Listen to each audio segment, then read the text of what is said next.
Welcome to our drive-in theater. We have a wonderful evening's entertainment lined up for you, one that will provide several hours of pleasurable relaxation and diversion for you and your family. Did you fail to dress up for tonight's show? No tie, an old shirt and slacks, a house dress? Well, don't give it a thought. We're glad you came as you are. It's Driveway Drive-In with your hosts, Adam and Paul. Welcome to the Monster Home.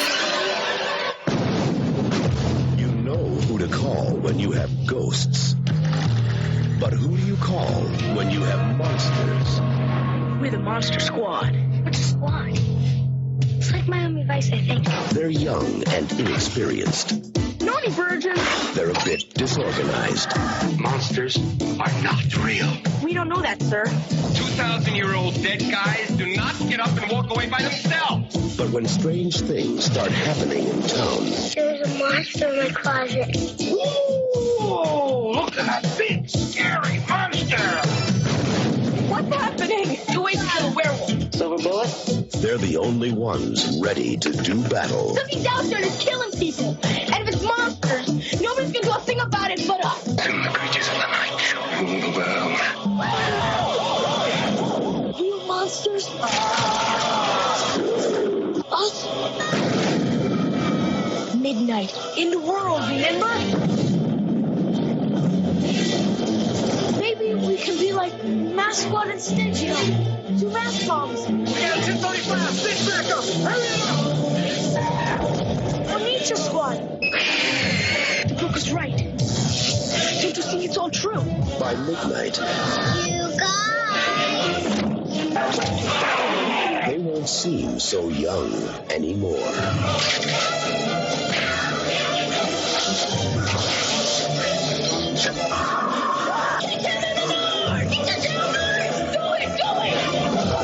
The Monster Squad. Wolfman's gone mad. Hi, and welcome to Driveway Drive-In. I'm your host, Paul. I'm your host, Adam.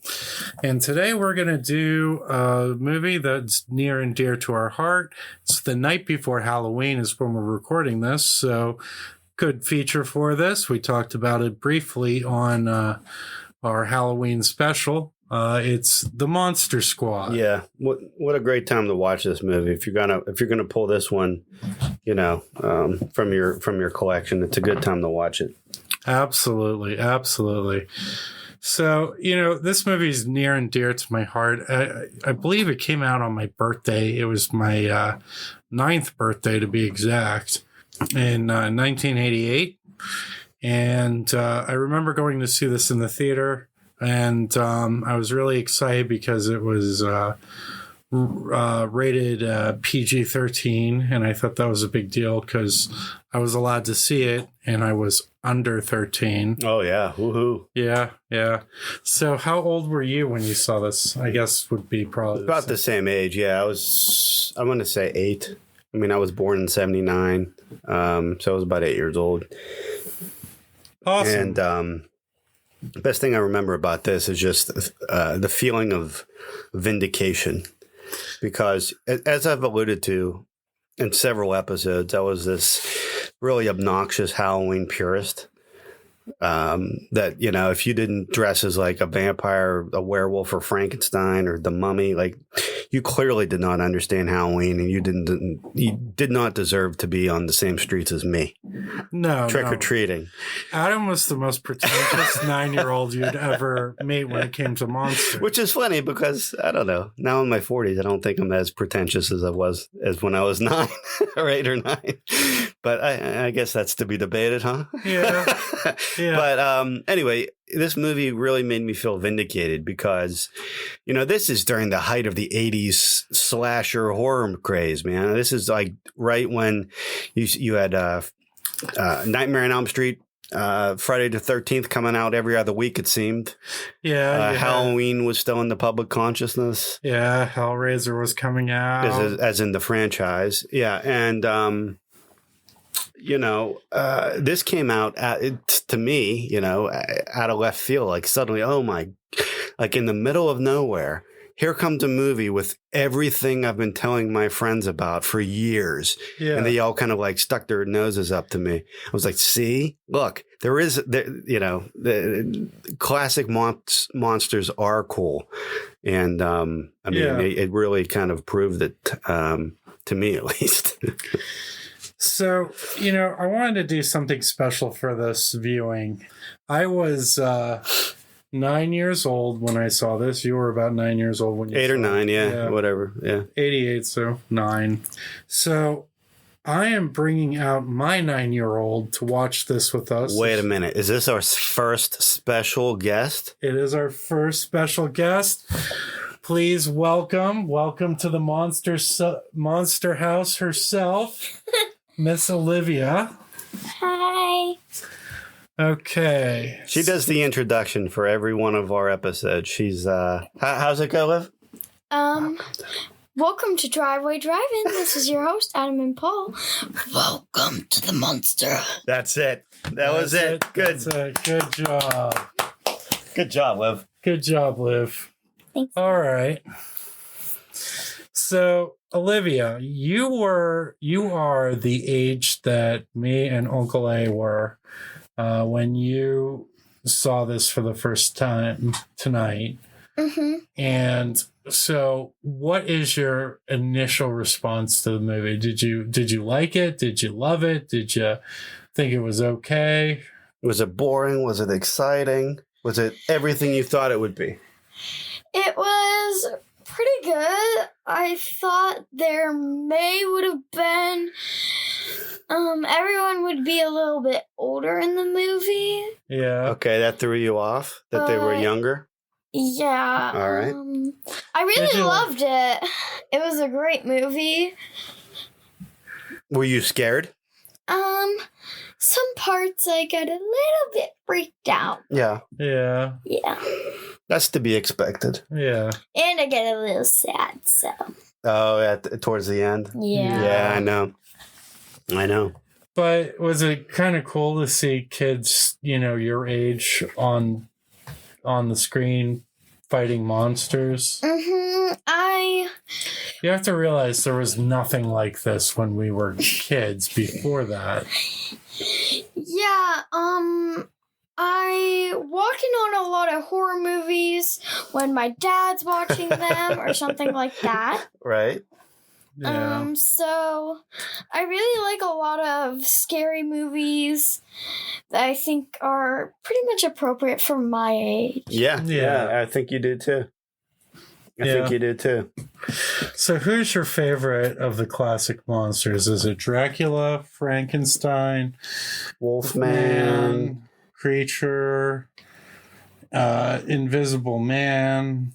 Invisible Man isn't in there. Yeah, that's true. He isn't in this one. Well, he is in the movie. You just can't see him because he's invisible. He's in the movie the whole time. He survived. Just kidding. Just kidding. I know he isn't in there. I just told you guys that. Yeah. Which one of that the group that is in the movie is your favorite? Of the I monsters? think it's Dracula just because he has a great character. Yeah. He's funny actually in some parts. Yeah. Okay. Yeah. Yeah, And like scary in others. yes. Yeah. Plus, I'm a vampire for Halloween, so Oh, yeah. yeah. All right. So, that's cool to actually hear from the target demographic of when the movie was released, right? Yeah. When we went for the cast reunion for the 20th anniversary, Adam and I did. And Dream come true. Dream come true. Some people want to see like Wrigley Field, or something along those lines. And for me, I always wanted to meet the cast of the Monster Squad. Right.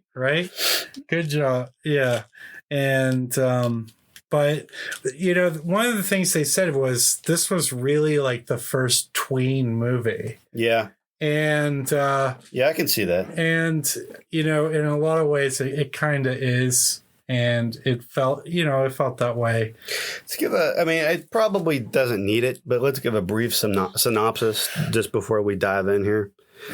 And, it's obviously an homage to the Universal monster movies that we all grew up on. It starts, coincidentally enough, with a very almost like Hammer-like entrance. Yeah, it does feel more Hammer than like Universal. Yeah. I mean, but I'm speaking specifically about like how it starts with the black backdrop with the red, like the blood red font, right? Yeah. And it's just telling you this epic story of, Dracula trying to take over the world. And there's these freedom fighters that are Van Helsing. Yeah, led by Van Helsing that are rising up to like take on not only Dracula, but like all the monsters in the world. And like, I remember sitting in the theater just hooked by this, but I had seen similar scrolls like that before with Hammer films. But then right at the end, this is what really hooked me. At the end of this epic, tale that, could have been written in granite. That's how ancient it seemed. At the very end, it ends with, but they blew it. Yeah. And my 8-year-old mind was like, okay, they're talking to me. Yeah. That's how I spoke with like my friends. You know what I mean? I was like, and I totally was like, wow, they made a Universal. This is what I felt like at the time. They made a Universal monster movie for me. Yeah. And it felt so personal. And I was like, I was so excited about what I was about to watch. No, absolutely. And so the movie fast forwards 100 years, and we meet some kids who have a monster club, and they're called the Monster Club at first. Yeah, I guess the club just signified they just wanted to hang out. They just wanted to hang out and talk about monsters. Right. Which, I appreciate, because when I was a kid, I would love to hang out and talk about monsters. Club isn't proactive. Yeah. Once you change to squad, that's a little bit more, okay, we got to take action. Yeah.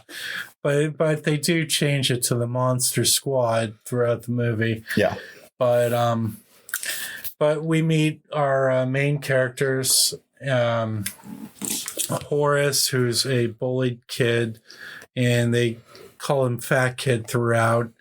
And then we meet Rudy. I don't know if I'd still stay friends with a bunch of other kids that called me Fat Kid. Yeah. I'd rethink my...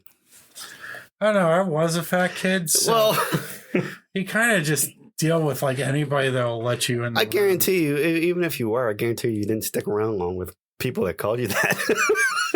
Well, I was also a scary kid too. So yeah, all right. Well, I guess take your pick with you. Yeah. All right, fair enough. But yeah, we meet Rudy. I mean, other than that, though, I really relate to these kids. Yeah. I mean, like, you got to kind of look at it through the lens of when the movie was made. Yeah. And there was nothing, I mean, it's hard to say it, but it wasn't supposed to be malicious. Yeah. It was supposed to be endearing almost. Yeah. But anyway, I mean, I relate to these kids so much, especially like Sean, who's like the leader of the club, and he wears like the Stephen King rules shirt. Yeah. Yeah. Absolutely. And then because I was reading those Stephen King books long before I even knew what the heck I was reading. It was more like a rite of passage. It was. And it was just, you had to read this book just to say that you did. Right. And then you had like a trophy. That red book was like a trophy that you could like brag to people. Yeah, absolutely. So they decide to introduce Rudy by into the group after he saves Horace from a bullying attack. Yeah. Rudy is the only one that calls Fat Kid by his name, Horace. That's interesting. I didn't think about it like that. You're right. But Rudy's like the coolest kid. He is. Not to bring up Fright Night or anything, but Fright Night needed a Rudy. Yeah. Somebody with some backbone. some backbone and some cool. Yeah, I agree with that. You know, It's kind of like he's almost portrayed as like a greaser. yeah, and he's like smoking a cigarette and He's got the leather jacket and like his Leather hair jacket. slicked back, and he's you know he's almost like a greaser. I don't know. and he's like junior high, and that felt like I don't know. Like I remember being at that age, and like the junior high was like such a mystique to me Yeah, that like those kids were the coolest kids in the school, right. and you know, They did have a mystique to them. yeah, they did, They were like deities. yeah. It's like one of them talked to you. It like made your whole week. It did. Now one of those guys is like pumping gas. Yeah, right. I see him like every week. I know. Anyways, But yeah, to get Rudy in the club, they give him the monster test. And I think we should give our guest star the monster test. What do you think, Uncle Adam? I agree. So here's the deal. After Rudy saves Horace from the beating of Yeah. well, the bullies were beating him up. Yeah. And then Rudy did the really cool thing of making him eat the crushed candy bar, Yeah. which still to this day kind of like gives me like the gag reflex when I watch that. It's a little And, bit. and the bully is the big brother from what's that show with Fred Savage? Wonder Years. Wonder He was Years, the yeah. older brother. Yeah. You know? But Yeah. anyway, Chubby Corey Haim. yeah. Yeah. I mean, let's be honest with you. I mean, the chubby Corey Haim. that's He could have had a wonderful he called career him fat as kid. skinny Corey. Such if he had just lost a few pounds. Yeah.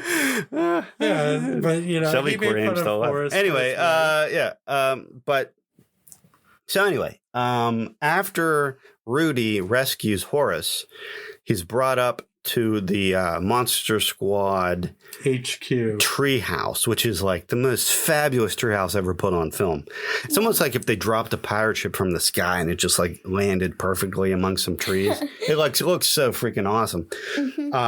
But anyway, they have him up there, and like the treehouse is just covered wall to wall with monster memorabilia, Universal monsters. I think I spotted like Hammer. some Godzilla stuff in there as well. Yeah, Hammer. The vampire. So this is where the Monster Club, as it's called now, has its meetings.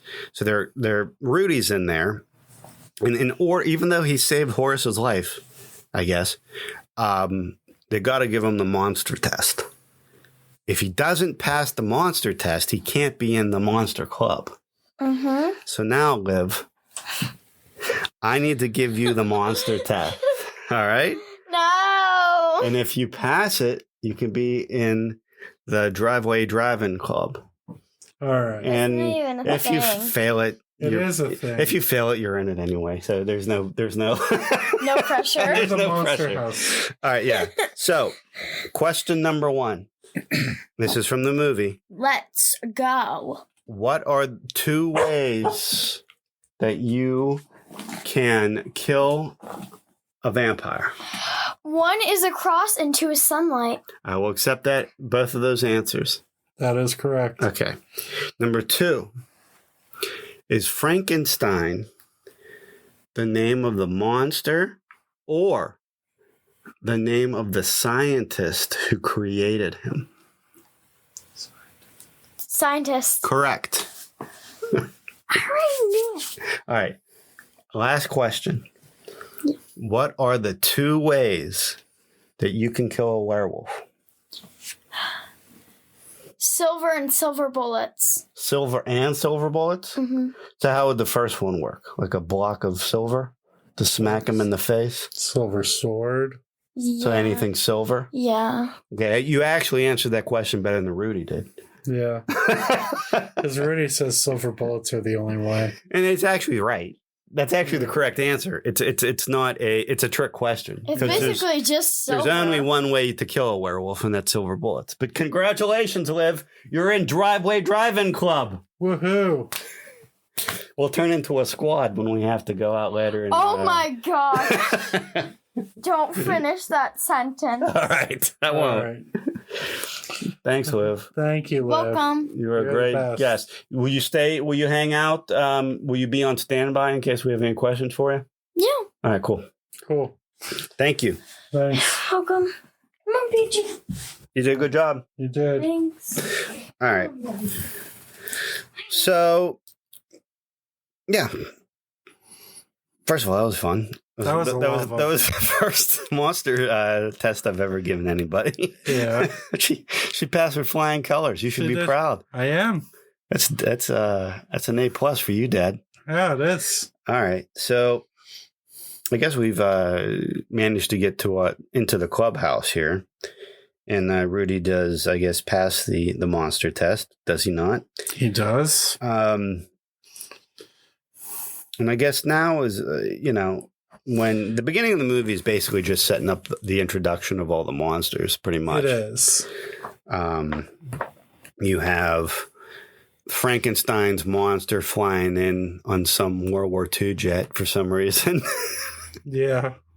One thing about these movies, and look, I love this movie and I'll defend it to the death, but there are some alarming plot holes in this. Yeah. I mean, a little bit with the writing. Yeah. Like, you don't question it when you're 8. Yeah. But it's just, anyway. So Frankenstein's monster is being flown in from somewhere. Yeah.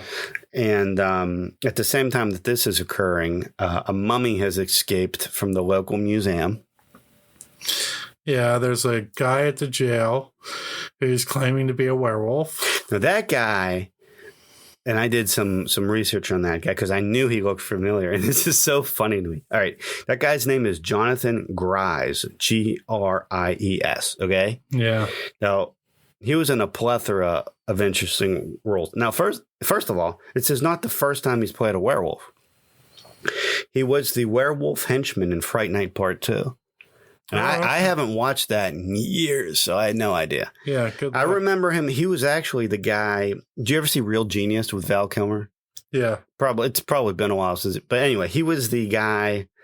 I don't know if precisely. Was he the guy that lived in the wall? No, I don't think he was the guy that lived in the wall. But anyway, he was in that movie. He was in Terror Vision. Oh, okay. Charles Band. And this is my most impressive credit for Jonathan Gries. He was Uncle Rico in Napoleon Dynamite. I can throw the mountain over those hills, Napoleon. Just watch me. He was Uncle Rico. That's awesome. That's awesome. That was a pleasant surprise. It was. So anyway, then I guess, should we talk about Fred Decker at all, or should we wait until we get through the story synopsis? How do you want to get through the story? All right, let's do that. All right. So actually, I think now's probably a good part to bring up a clip or something. No. Hey, we'll think about it, and you're going to hear a clip. Yeah. Then we'll come back and talk about it. Right? Cool.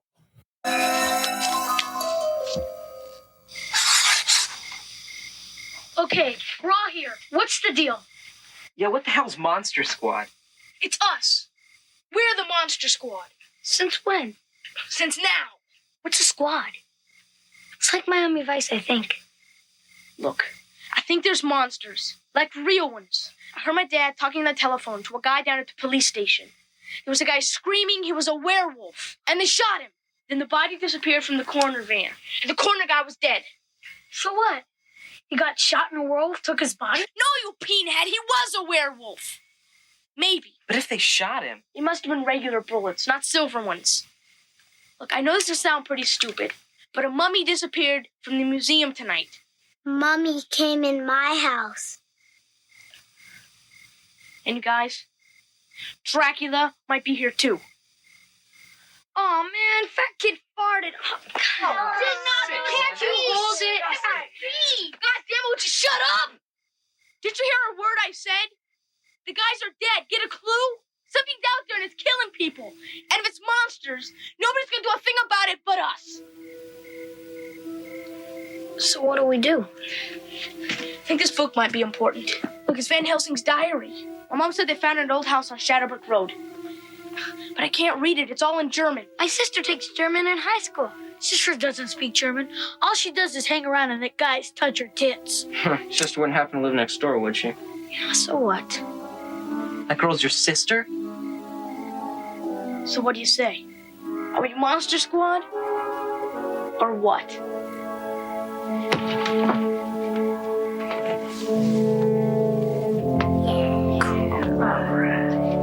How does that dog get up here anyway? So that clip was the formation of the Monster Squad. Good clip we finally decided on. yeah, right? So yeah, that, you know, I love like those scenes where like the kids take charge.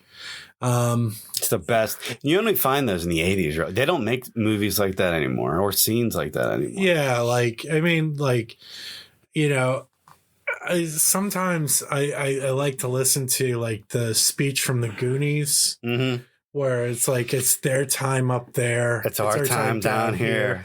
Just give me goosebumps just thinking about it. Right? I know. It's just like you need those battle calls. This is such a natural double feature with the Goonies too, by the way. It really is. You know, the Goonies actually like destroyed this in the box office, but well, this was inspired by the Goonies. Yeah, but you can tell by a lot of some of the scenes in this movie that we see later on. You know, when they're breaking through things and finding ancient artifacts and like screaming for no reason. Yeah, that was very much inspired by the Goonies. Yeah, absolutely, and you know, we'll probably do the Goonies at some point on the show. We better, or why do we even have a podcast? Exactly, right? But yeah, maybe we can get Liv to be on there. I know, granted, she's seen the Goonies. She's already state claimed the Gremlins too. Yeah, Gremlins. So. Yeah. Well, her favorite stuffed animal is her Gizmo. Yeah, who can blame her? Yep. But yeah, this was a really good take charge scene. I said it even in our last podcast, our Halloween special. I used to love these parts in movies where like the kids, like they were inspired and they had to go.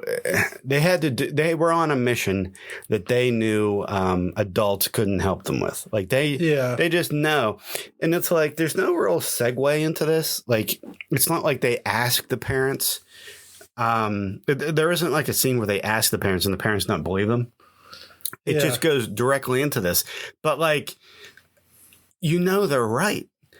Like if Dracula and Wolfman and everybody was like, nobody's going to believe them. Yeah. So it's kind of like, you know, they're almost respecting you as a moviegoer by not showing you that scene because you already know that what he's saying is right. Nobody can stop them but the Monster Squad. The only people that can stop them are people that actually believes in these monsters. And that was me 100% at 8 years old. Yeah. I had monster hunts around my neighborhood. I'm not kidding. I would gather the neighborhood kids around and we'd sharpen sticks and we'd walk around. Sounds pretty scary now. Yeah. But at the time it was endearing. Trust me. In the 1980s, it seemed normal. Yeah, you could do. Yeah, if you got a bunch of kids marching in the streets with sharpened sticks today, it's a different. It's a different environment. It's a different environment. In the 80s, everyone just said, "Oh man, that's cute." You know? Right. Well, yeah, like I used to go into the woods and then we'd have like our toy guns and, you know, that didn't have the orange safety tips. So it looked like we really had Uzis. Oh, yeah. And we'd go and hunt predator, you know, and that was like. I remember how bummed out we all were when you had to get the orange tips on it. Yeah. Because I was still a kid, I think. Yeah, it was like late 80s, early 90s. And then it just seemed like a baby's toy. Yeah. Like, oh, man, I'm not playing with that. I'm not a baby. Right? And then you would, like, take a black Sharpie and color it in and... or, like, duct tape. Like black duct tape or something. Yeah, that worked, too. But, all right, well, so after this inspiring scene... is this when they I mean, they basically go to town in creating their monster weaponry, do they not? This is when they start do. This is the montage. building up the armory. Yeah, you have your motivation, then you have montage. Yeah. And they have like the scene where Rudy's making silver bullets in school. And making bullets in school? Say that again? Yeah, exactly. In shop class? It was a different time. Like in my shop class, we made some like unrecognizable clay pot. In his shop class, they're making bullets. It was a different time. I guess. I took a bunch of clay pots and clay statues home that like paperweight. Yeah. What are you going to do? A paperweight? An ashtray? And you take it home and bring it to your mom. And I don't think you can make good an job, ashtray Adam. anymore. And then it went into the trash. That explains a lot about me. Doesn't it? It does.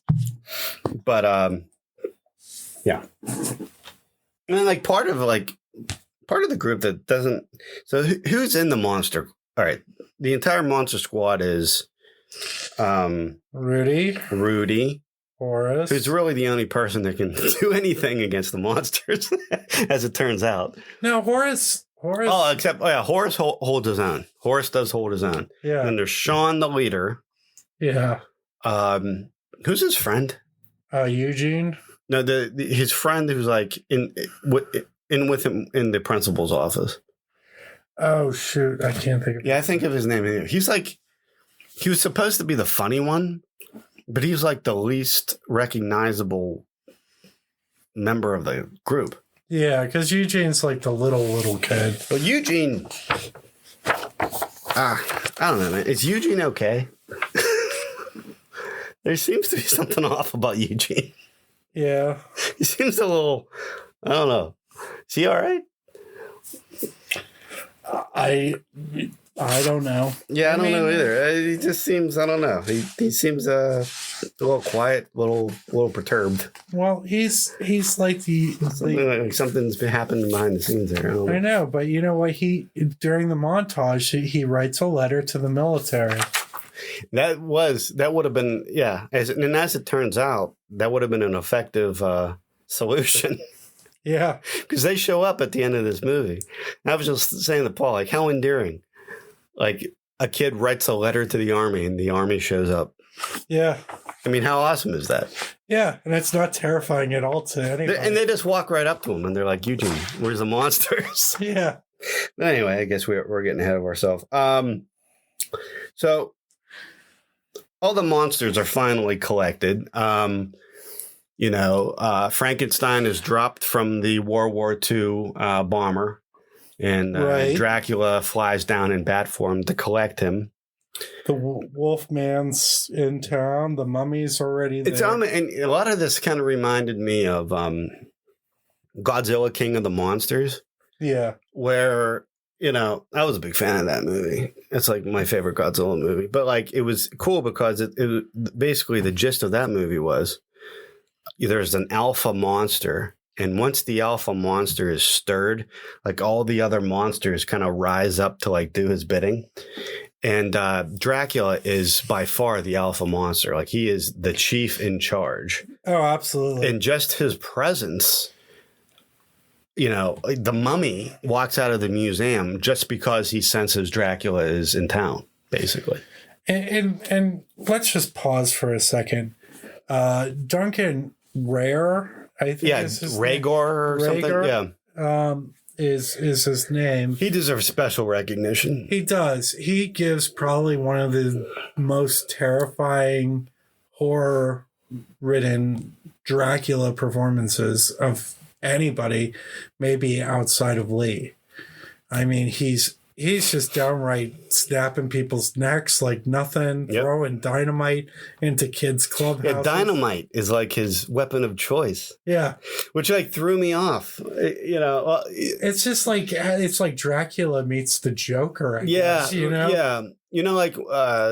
Like during our Silver Bullet episode, I referenced a lot, how the werewolf kills in unconventional fashion. He uses a baseball bat. Yeah.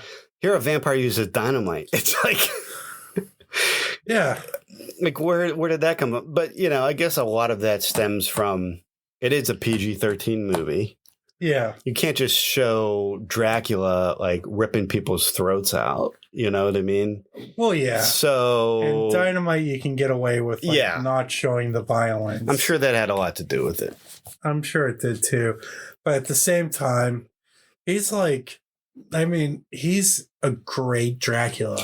He really is. There are some times I guarantee, if our last Halloween episode didn't throw some of you guys through a loop, this probably will. There are times when I think that he might be my favorite Dracula. Yeah. There are times. I mean, Bela Lugosi created the mold. He did. And he was fantastic. He really was. But, like, Bela Lugosi didn't even have fangs. Like, he was such a, like, all the tropes that make a vampire almost weren't even there. So, Lee. Yeah, and then Lee finally, and, Christopher Lee, you finally got to see a vampire that had fangs. Yeah. Which was cool. But he didn't talk.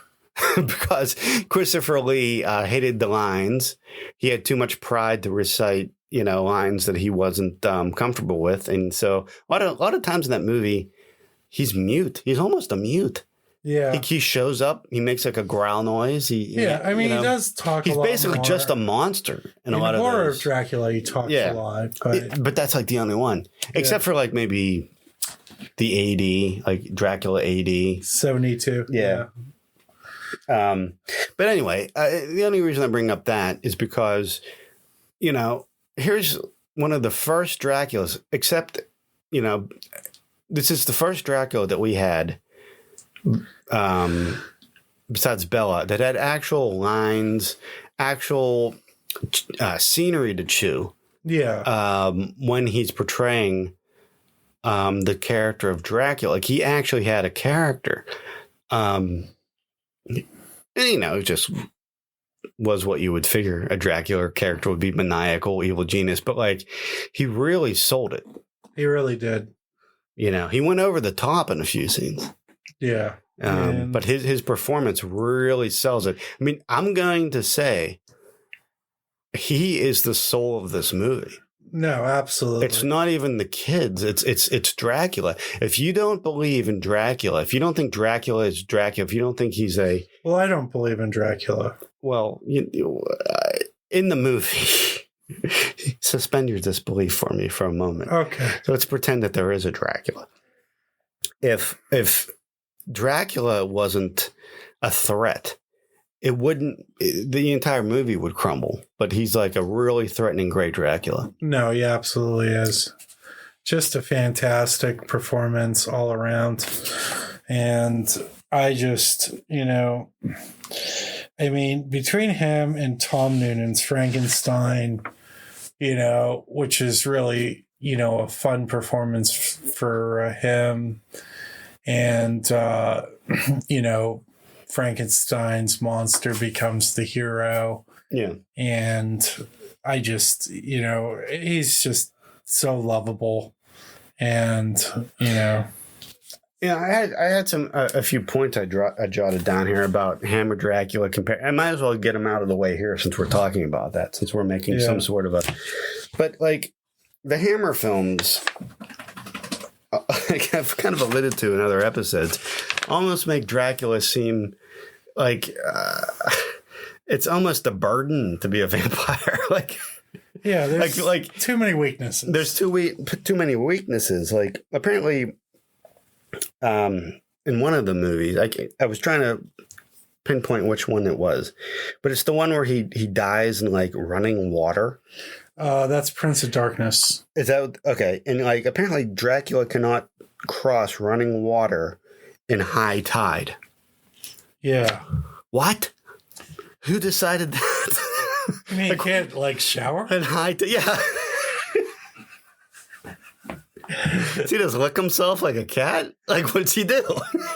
He probably does like the bath, the bat bath. And then you have the Satanic Rites of Dracula, where it's the brook. It's the bush. Yeah. It's the Jagger bush, or if you're from Pittsburgh, but if you're in Europe, it's called the hawthorn bush. And, that's supposedly the bush that, like, the crown of thorns resonated from. Yeah. But, in the movie, he's crawling through a bush and he dies. So it's not very scary.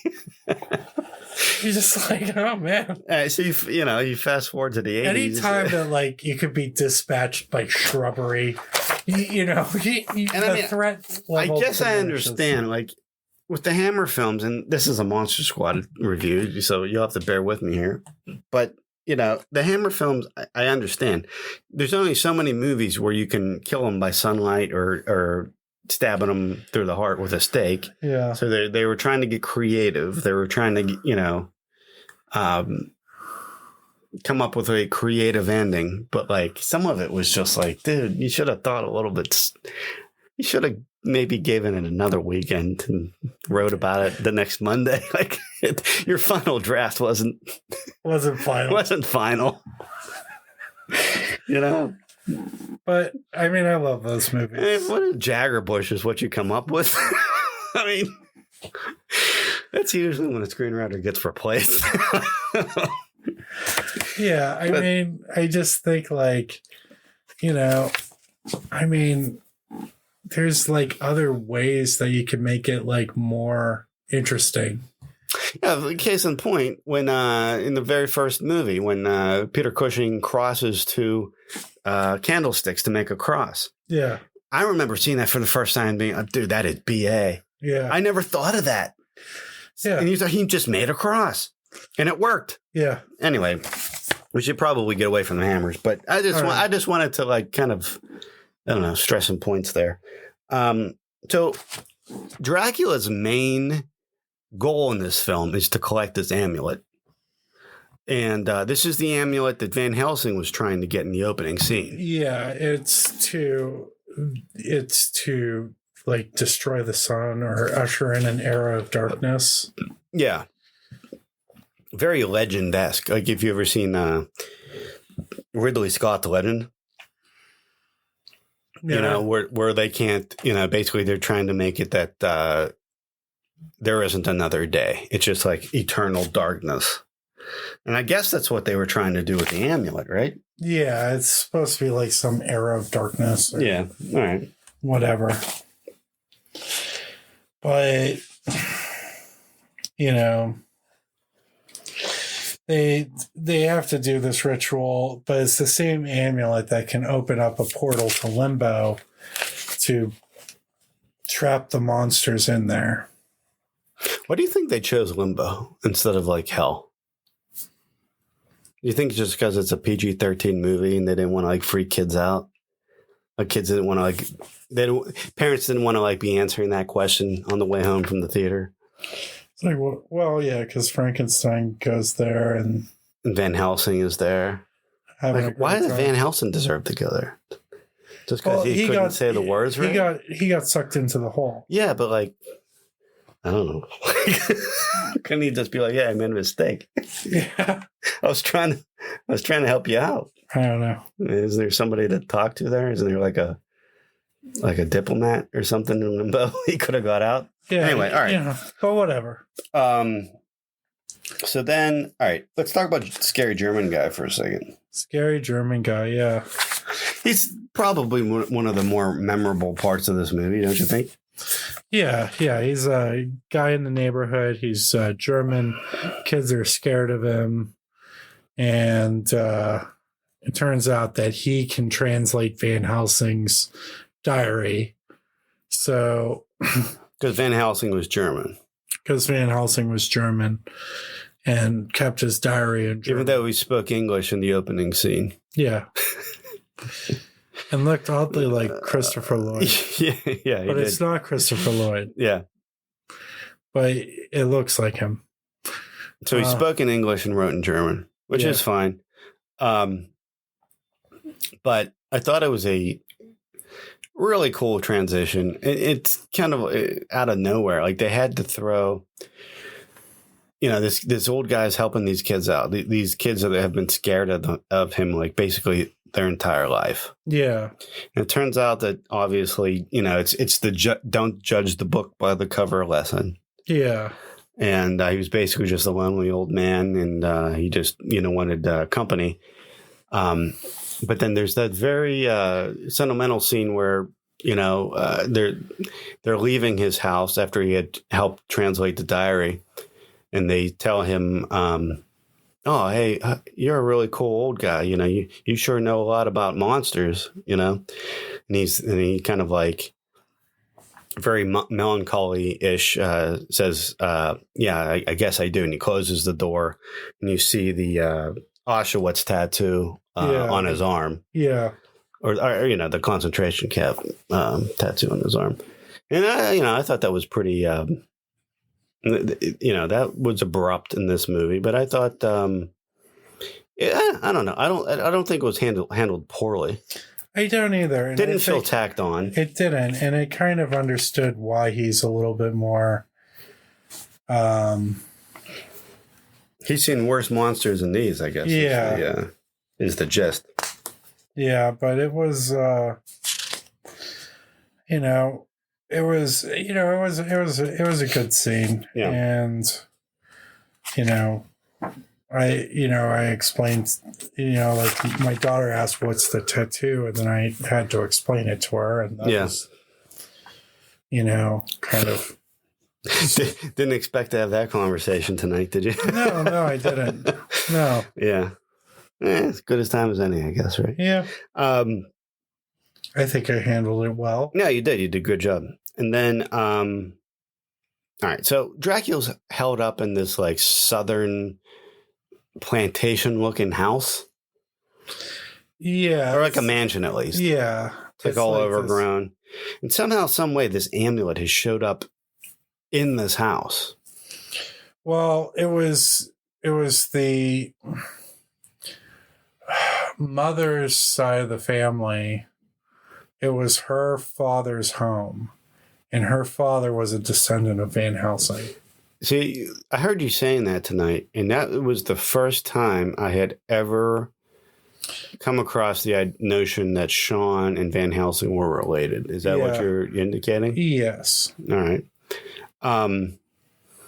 Only this amulet's hidden in this house. Because that's why the Alucard, Mr. Alucard calls about the property. Right. Okay. Wants to buy the property. Okay. Yeah. So this amulet's in this house. Who knows how it got there, really? But Dracula's having a hard time finding this thing, even though he's got, monsters at his disposal, and actually finds it. He like starts breaking down a wall with a hammer. Yeah. And sees the thing. Yeah. But he, for some reason, doesn't continue the hammer. Well, didn't you see all the crucifixes around? Yeah. Well, the garlic. I guess I did see it, but like he didn't really need to use dynamite in that situation, did he? Well, I think he wanted to use dynamite to blow away the crucifixes and That could be. And the garlic. That would make sense. Yeah. All right, I'll go with that since I can't come up with anything else.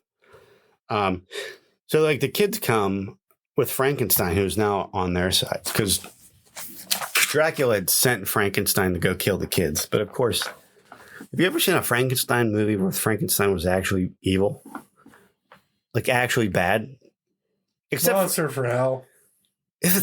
Okay, when I say Frankenstein, I'm talking about Frankenstein's monster, like the original incarnation. Like I think the Hammer films, I think one of the things that they did right, they didn't base the story on his original monster. It was like a different incarnation every time. Yeah. It was a different like abomination every time. Yeah. So I don't really consider Monster from Hell like Frankenstein's monster. I consider Monster from Hell Monster from Hell. Yeah. If that makes sense. Frankenstein's monster, I don't think has ever been portrayed as flat out evil. Yeah. So Dracula should have watched some of those movies. I guess what I'm saying. He could have caught on because Frankenstein ends up siding with the kids. Yeah, he does. And, they have like that nice homage to the original Frankenstein where he accidentally kills the little girl. Yeah. They have that same shot for shot homage Right. from the original movie that's iconic. Yeah. This is when the kids are looking around the house trying to find the amulet. And we have to, and Olivia's not in the room anymore, so we can say this. We have to talk about the Wolfman, does he have nards scene? We have to talk about that. Let's pull up the clip. All right. Now look, I'm the leader of this squad.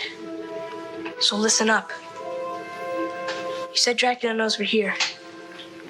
So let's just try to find the amulet. And get the hell out of here.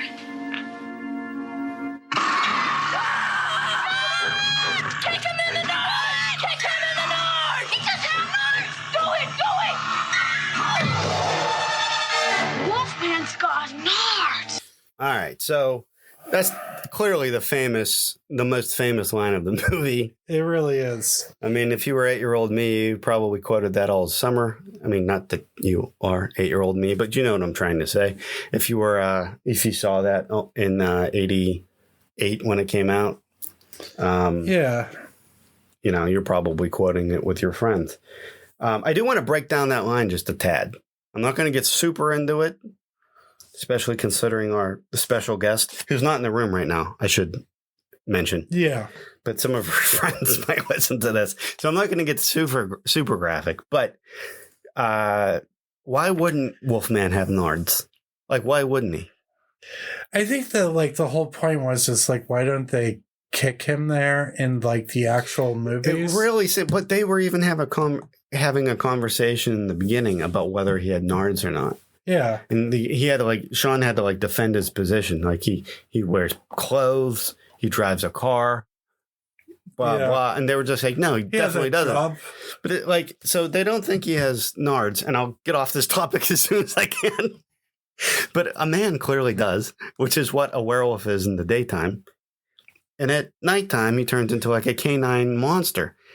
What canines do you know aren't born with that part of the anatomy? So I just thought it was puzzling that they didn't figure, it didn't dawn on them that maybe Wolfman had this part of the body. And I'll leave it at that. If only they had watched American Werewolf in London, they could have seen. Yeah.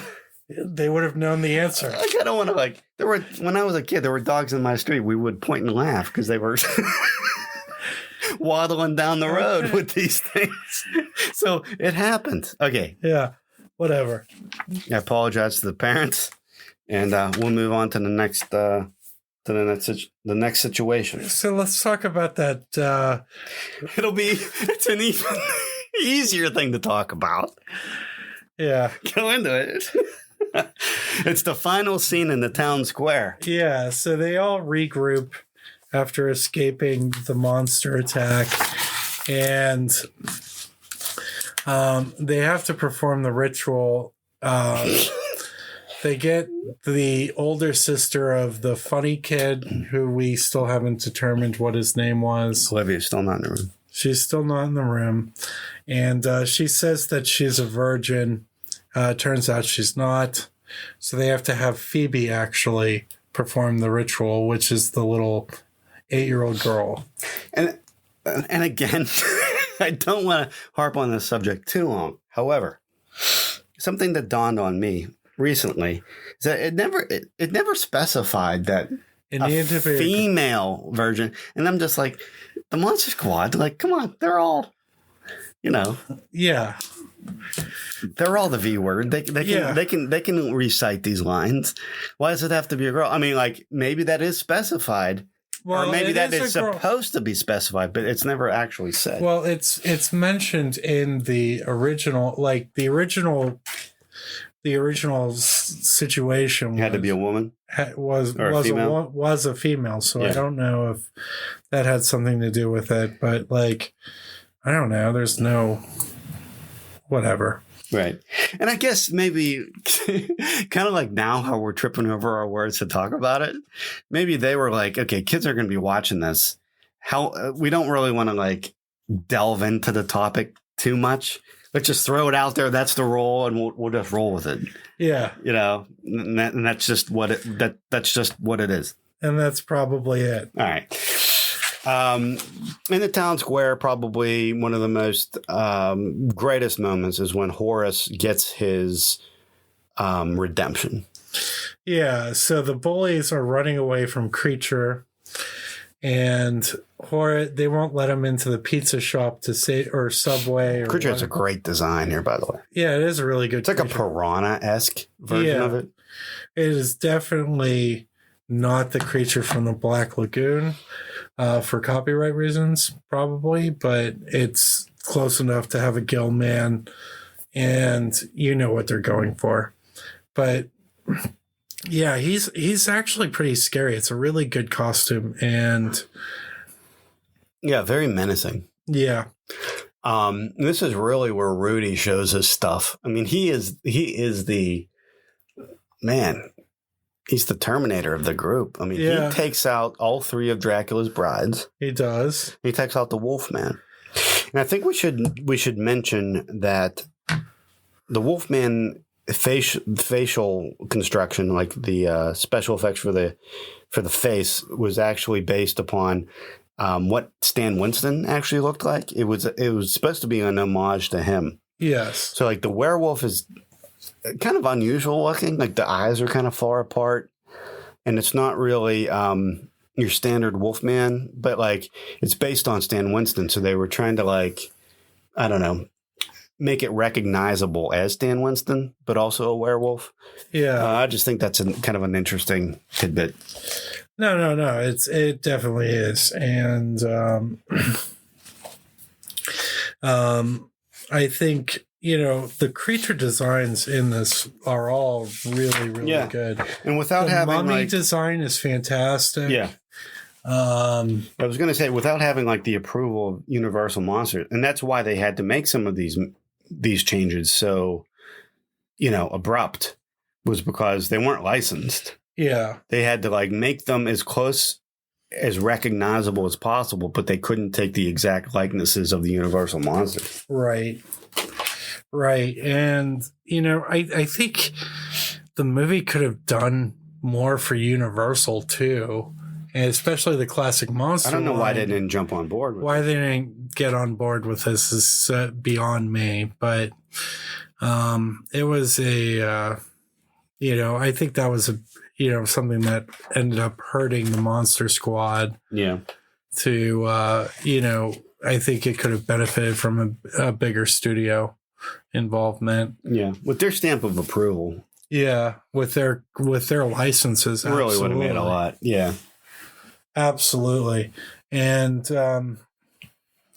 but yeah, Horace takes out the creature with a shotgun, and the bully from Wonder Years calls him, fat kid. He goes, "My name is Horace," and he pumps the shotgun.